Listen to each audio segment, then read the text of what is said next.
যখন আমি নতুন সংসার শুরু করলাম, আমার শাশুড়ি মাকে আমি প্রায়ই দেখতাম গাছ থেকে টাটকা টাটকা সবজি উঠিয়ে এনে গরম ভাত রান্না করতো আর সাথে ভর্তা করতো।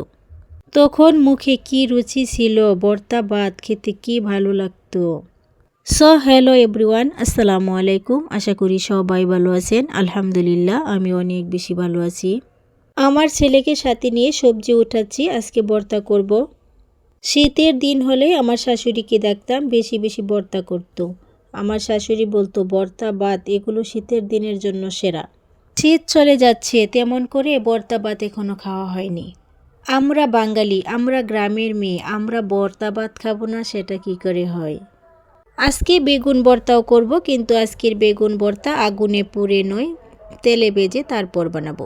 ছোটবেলা থেকে তো বেগুন আগুনে পুড়ে তারপরে ভর্তা বানাই। সেই ভর্তাটা খেতে অনেক বেশি মজা হয়। যখন আমি বেগুন ভর্তা বানাবো তখন কিন্তু আমার আগের দিনের একটা কথা ভীষণ মনে পড়ে।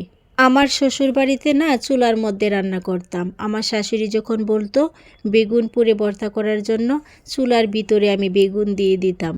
চুলার ভিতরে তো বেগুন দিয়ে দিতাম, তারপর আর উঠাতে পারতাম না। ভাবতাম হয়তো কোনোভাবে উঠিয়ে ফেলবো, কিন্তু অনেক চেষ্টার পরে বেগুন পুড়ে যেত, আমার আর উঠানো হতো না। এরকম আমার সাথে অনেকবার হয়েছে।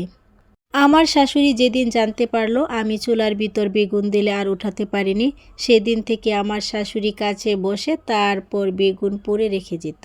আমার শাশুড়ি বলতো, যেদিন তুমি বেগুন ভর্তা করবা সেদিন আমাকে বলবা, আমি বেগুন পুড়ে দিব। আগের দিনের সেই কথাটা আজ ভীষণ মনে পড়ছে। নতুন মানুষ আর নতুন সংসার ছিল, বুঝে উঠতে পারতাম না কি করব। বেগুন পোড়ার অভিজ্ঞতাটা আমার একেবারেই ছিল না। শাশুড়ি মা বেগুন পুড়ে দিত আর মজা করে ভর্তা খেতাম, তাই তো আজ মনে পড়ছে শাশুড়ি মাকে। আমাদের এলাকায় মোটামুটি সবারই অনেক প্রিয়, অনেক পছন্দের একটা খাবার ভর্তা আর গরম ভাত। এগুলো হলে আর কিছুই লাগে না। অনেক দিন হয়ে গেল আর শীতও চলে যাচ্ছে, তেমন করে ভর্তা ভাত আর খাওয়া হয় না। ভাবলাম আজকে ভর্তা ভাত খেয়ে নেই। আমার জীবনের ঘটে যাওয়া বোকাশোকা একটা গল্প আপনাদের সাথে বলেই ফেললাম। প্রতিটা মেয়েরই না সংসার জীবনে প্রথমে কি ঘটেছিল এই কথাগুলো কিন্তু অনেক দিন মনে থাকে। যত রাঁধুনি হয় না কেন, সেই আগের দিনের কথাগুলো কিন্তু এখনও ভুলতে পারি না। আর আমি ভুলতেও চাই না। এরকম মজার মজার কথা মনে করে আমি অনেক হাসাহাসি করি, অনেক আনন্দ পাই। আমি তো আমার আগের দিনের সেই রকম বোকা কাজগুলো করেছি, এগুলো আমার বাচ্চাদের সাথেও শেয়ার করি। কথা বলতে বলতে একেবারেই ভিডিও শেষ পর্যায়ে চলে আসছি।